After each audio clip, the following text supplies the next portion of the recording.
Olá, tudo bom? Seja bem-vindo ao nosso canal.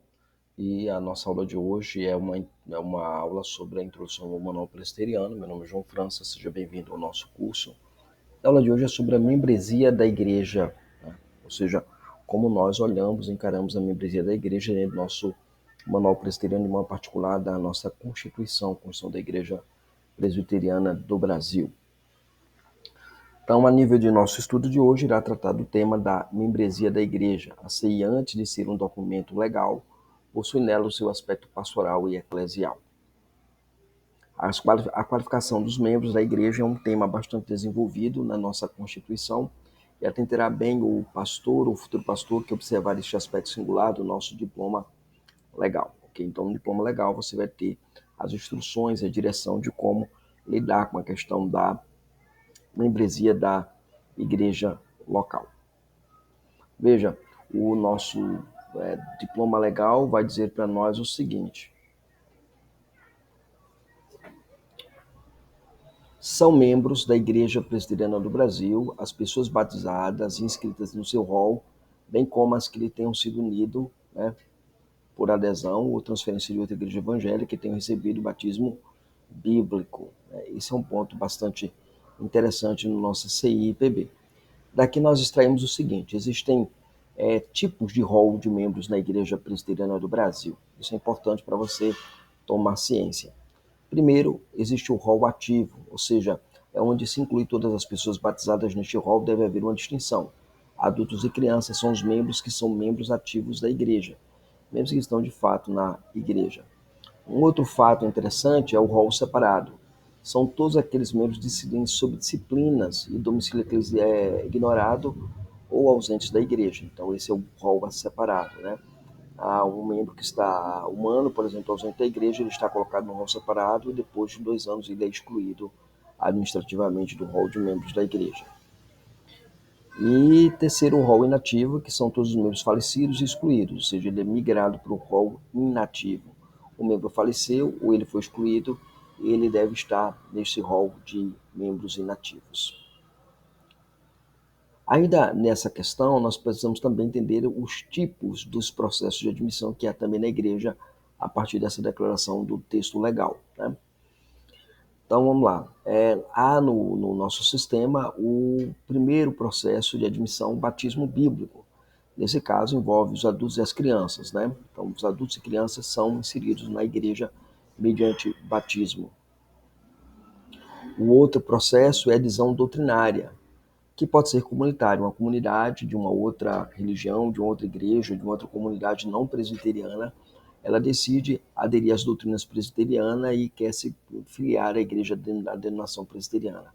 Então, essa adesão doutrinária pode ser comunitária e também pode ser individual, conforme descreve o artigo 20 da nossa CIPB e o artigo da linha D, onde diz que o membro poderá ser admitido nesta igreja por jurisdição a pedido. Ele vai escrever um documento informando sua concordância doutrinária e os motivos que lhe levam, apresentando assim as razões para que assim o proceda perante o conselho da igreja.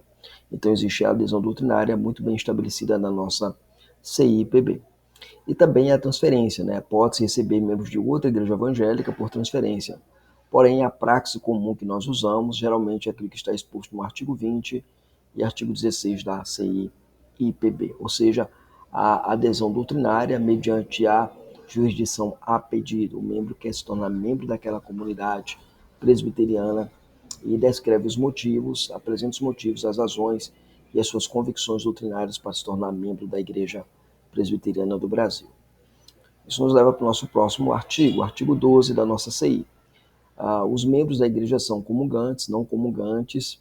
Comungantes são os que tenham feito a sua pública profissão de fé, os não comungantes são os que, menores de 18 anos de idade, que batizados na infância, não tenham ainda feito a sua pública profissão de fé. Aqui nós temos agora os tipos de membresia eclesiástica da nossa igreja, né?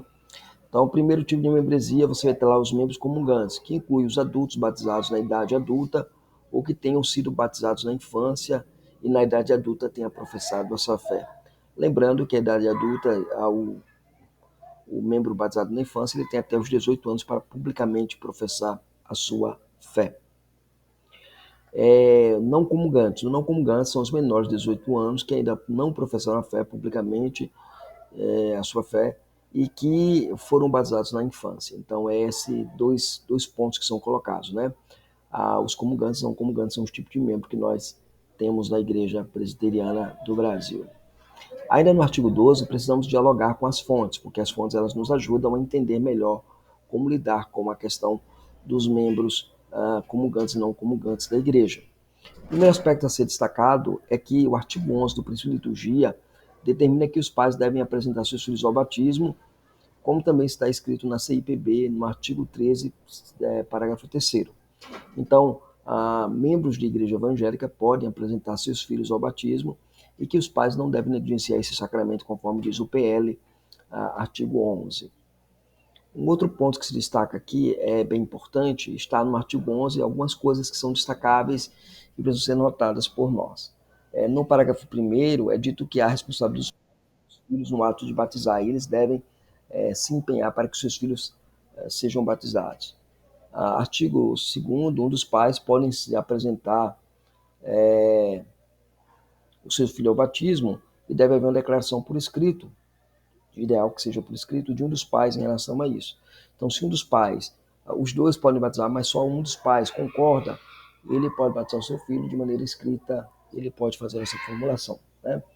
E terceiro, qualquer responsável poderá apresentar a criança ao batismo, né? Então, qualquer pessoa que tenha a guarda da criança poderá apresentar a criança ao batismo, e essa guarda implica não apenas em ter a guarda da criança, mas também cuidar da vida religiosa dessa criança.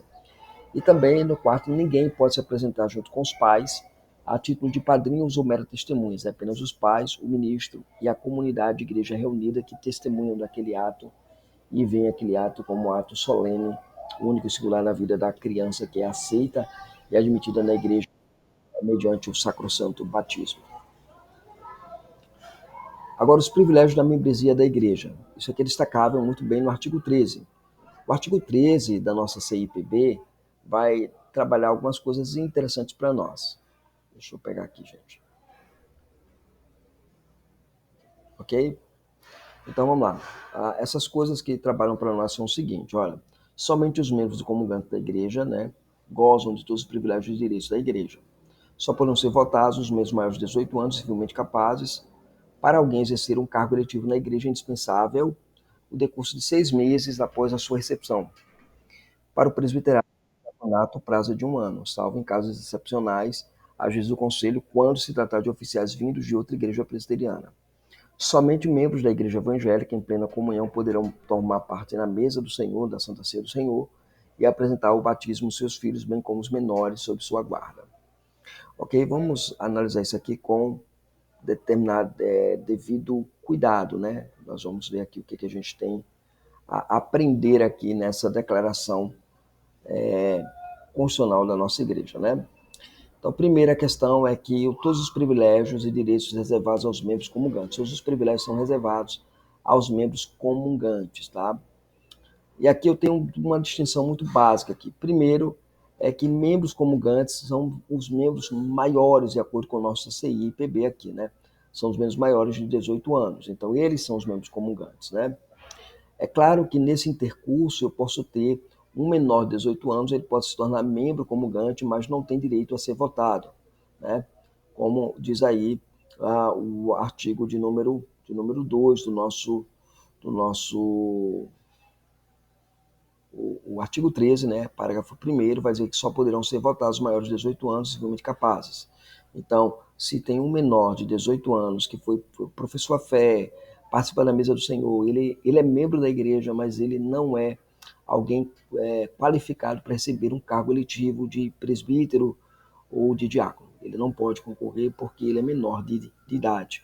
Ele tem 17 anos e 8 meses, 17 anos e 9 meses, 17 anos e 11 meses. E ele não é qualificado ainda para ser membro oficial da igreja, presbítero ou diácono. Sempre atente para essa regra constitucional. E também é como está lá, né? Só poderão ser votados os membros maiores de 18 anos e civilmente capazes. Só eles poderão ser votados.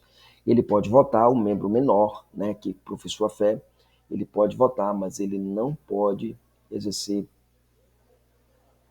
o oficialato da igreja porque ele é menor de idade. Ainda nessa questão, nós temos que considerar alguns outros aspectos importantes. O primeiro aspecto é o que diz o parágrafo 2, né? Para o exercício do cargo, né? Os exercícios de cargo de ofício da igreja, 6 meses de decurso de recepção na igreja. Então, a pessoa chegou na igreja, foi recebida com 6 meses, ele pode concorrer a qualquer cargo letivo das sociedades internas, no caso, o MP, SAF, UPA, a secretário da Assembleia da Igreja. Então, essas coisas ele pode, de fato, ser votado, ok? Aqui vamos colocar alguns exemplos, né? Cargo eletivo. Por exemplo, secretário da Assembleia, 6 meses, ele pode ser. E para ser oficialato da igreja, um diácono, um presbítero, 1 ano de membresia. Pode ser menos se este oficial vier de outra igreja presbiteriana, se estiver em disponibilidade de outra igreja presbiteriana, ele vem para a igreja de uma outra igreja presbiteriana, por exemplo, alguém está na igreja de Tubiacanga, mas quer ir para a igreja de San Ranzu, né? Então ele vai para lá, ele vai lá como presbítero em disponibilidade. Vamos supor que a igreja de San Ranzu ele decide abrir um pleito eleitoral para oficial. Mas o irmão chegou 1 mês na igreja, mas você sabe que ele é presbítero, foi presbítero numa determinada igreja. O conselho pode, de fato, colocar para concorrer com os demais candidatos esse oficial, ok?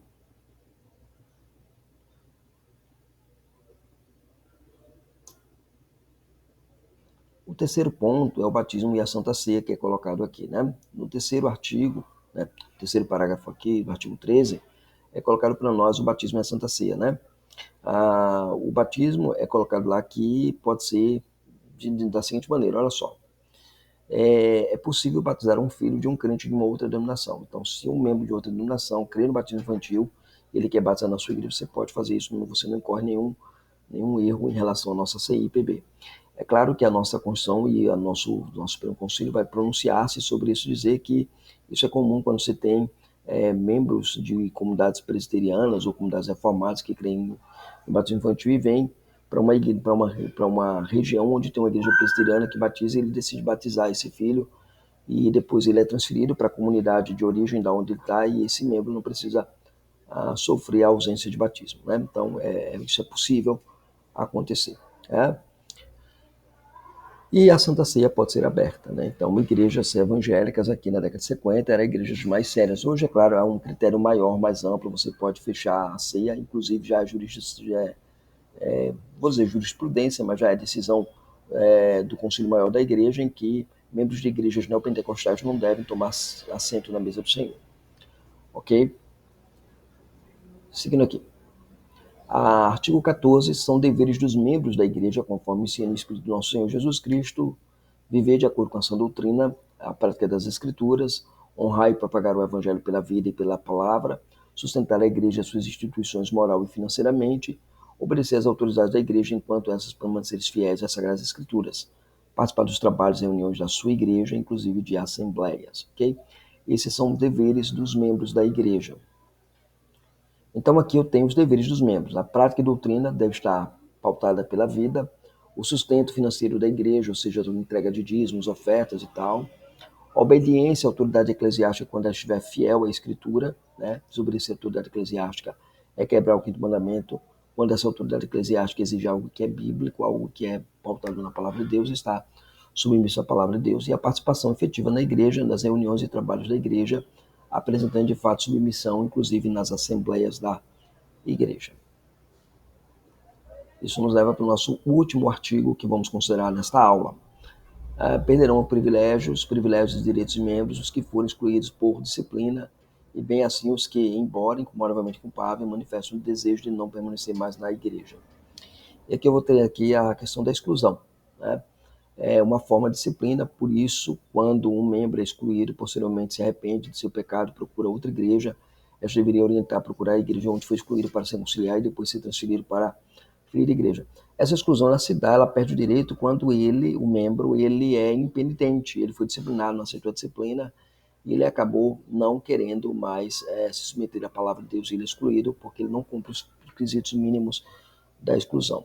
O outro ponto é que o membro simplesmente ele ignora, abandona a igreja, e ele pode ser excluído de maneira administrativa da igreja, né? Isso acontece com maior frequência. E o outro ponto é a exclusão a pedido. O que fazer quando o membro vai para vai a uma igreja onde não se solicita carta de transferência e nem se aceita a transferência? Então, esse é outro caso, a exclusão a pedido. O membro simplesmente ele pode simplesmente dizer assim, eu não quero mais fazer parte da igreja e quero sair da igreja e pronto, e ele é excluído a pedido. Ou, por exemplo, se ele vai para uma outra igreja, está lá, essa igreja ela não transfere, não aceita a transferência, não tem nada disso, você também entra com processo de exclusão, porque esse membro não pode ficar com duas membresias, né? Vou dar só exemplo aqui, uma igreja batista, ela não vai nunca solicitar uma carta de transferência da igreja presbiteriana para a igreja batista, porque geralmente os batistas tendem a entender transferência da mesma fé e ordem. Então, nesse caso, esse irmão que foi para a igreja batista, você simplesmente o exclui do rol de membros, porque ele está numa igreja onde não há essa solicitação. E ele lá é admitido por aclamação, ok? É basicamente isso que nós temos em relação ao ensino da Escritura e da nossa Constituição sobre o trabalho de uma membresia da igreja local, ok? Que Deus possa abençoar você. Nós nos vemos na nossa próxima aula. Faz o triplo C nessa aula. Curte, comenta e compartilha. Um abraço, Deus abençoe. Nos vemos na nossa próxima aula.